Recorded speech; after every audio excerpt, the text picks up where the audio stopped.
Welcome to my YouTube channel. दोस्तों आज हम लोग बेसिक जानने वाले हैं जो हम लोग का शटरिंग होता है, जो हम लोग स्लैब को हम लोग जो शटरिंग प्रोवाइड करते हैं या फिर कॉलम को प्रोवाइड करते हैं या फिर बीम को प्रोवाइड करते हैं, इसमें प्लाई जनरली लगता किस हिसाब से लगाते हैं, ठीक है, इसका कैलकुलेशन कैसे होता है। सबसे पहले बेसिक दोस्तों हम लोग जानते हैं। साइड पे आज हम आए हैं आप लोगों को बिल्कुल अच्छे से समझाने के लिए। दोस्तों ये जो हमारा कॉलम है, कॉलम का जो सामने का पोर्शन होता है, इसमें जो हम लोग शटरिंग करते हैं, जो प्लाई वुड लगाते हैं, उसको हम लोग कहते हैं, उसको हम लोग शटरिंग कहते हैं, ठीक है। सेकंड पोजीशन पे सेंटरिंग आता है। सेंटरिंग क्या कहते हैं? सेंटरिंग जो ये बीम हुआ दोस्तों, यहाँ पे आप देख रहे हैं बीम जो हुआ, बीम का जो बॉटम फेस होता है, इसमें जो प्लाईवुड लगता है उसको हम लोग सेंटरिंग कहते हैं, ठीक है। थर्ड नंबर पे आता है प्रॉप या स्ट्रेंजिंग। ये चीज जो प्रॉप आप देख रहे हैं इसको हम लोग स्ट्रेंजिंग कहते हैं। ये जो प्रॉप आप देख रहे हैं यहाँ पे, इसको हम लोग स्ट्रेंजिंग कहते हैं। क्या कहते हैं? कॉलम का जो फेस है, कॉलम का जो वर्टिकल पोर्शन पे जो हम लोग प्लाईवुड लगाते हैं उसको हम लोग शटरिंग कहते हैं। बीम के जो बॉटम फेस पे जो प्लाईवुड लगाते हैं उसको हम लोग सेंटरिंग कहते हैं, और ये जो प्रॉप है इसको हम लोग स्ट्रेंजिंग कहते हैं, ठीक है। क्लियर है? कॉन्सेप्ट क्लियर है? चलिए हम आपको एक एग्जांपल लेकर चलते हैं कि एक स्लैब को कास्ट करवाना है, उसके बाद हम लोग स्लैब कास्टिंग करना है, उसके बाद से फिर क्या करना है, हम लोगों को प्लाईवुड का कैलकुलेशन निकालना है। तो आइए हम एक एग्जांपल लेकर चलते हैं।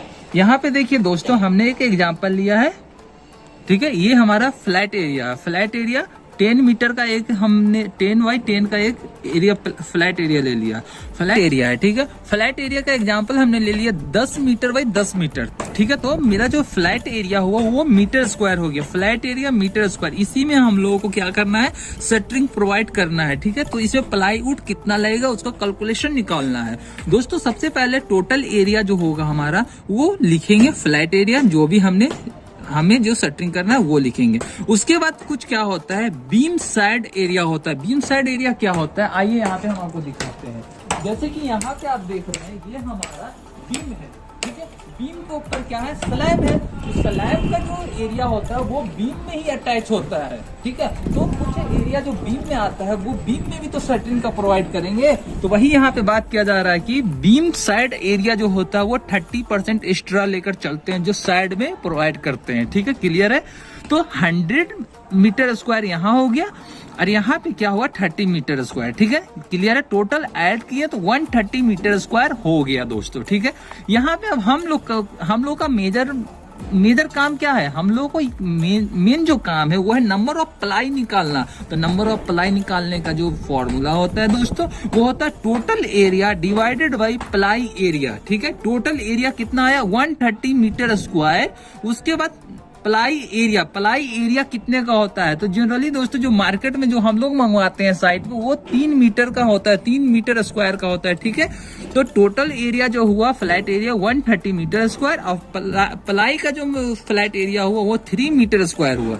जब इसका कैलकुलेशन किया तो 43.33 समथिंग आया, ठीक है। तो ओवरऑल में हमने 44 नंबर ऑफ प्लाई लिख दिया, ठीक है। तो मतलब ये समझ में आया कि जो भी फ्लैट एरिया है उसका मीटर स्क्वायर होगा, या फिर आपका स्क्वायर में है तो स्क्वायर में इसको मतलब ट्रांसफर कर लीजिएगा, ठीक है, कोई दिक्कत नहीं है। उसके बाद फिर हम लोग को क्या करना है कि जो भी प्लाई का जो एरिया है उससे डिवाइड कर देना टोटल एरिया में, वो हमारा टोटल जो रिजल्ट आएगा वो नंबर ऑफ प्लाई में आएगा, ठीक है। अब इसके बाद फिर क्या होता है, 10% एक्स्ट्रा लेकर चलते हैं। 10% एक्स्ट्रा क्यों लेकर चलते हैं, जो भी वेस्टेज होता है उसके लिए 10% एक्स्ट्रा लेकर चलते हैं। तो ओवरऑल 44, यहाँ पे 43 पे समथिंग आया था, तो यहाँ पे हमने क्या किया, थोड़ा कम ही ले लिया, 4 ले लिया, ठीक है। तो इस हिसाब से हमने 48 नंबर ऑफ प्लाई को निकाल लिया है, ठीक है, 10 मीटर स्क्वायर के एरिया के लिए, ठीक है। तो ये आपको उम्मीद करते हैं कि बहुत अच्छे से समझ में आया होगा, ठीक है दोस्तों। और ये तो ये हो गया, ये तो सिर्फ शटरिंग का काम हो गया। यहाँ अभी हमारे पास क्या है, प्रॉप है, सेंटरिंग है, ये सब निकालने के लिए भी हम आपको नेक्स्ट वीडियो में कोशिश करेंगे बताने का। ऐसे ही अच्छा वीडियो और भी हम आपके सामने लाते रहेंगे। तो दोस्तों मेरे चैनल को सब्सक्राइब करना ना भूलिएगा।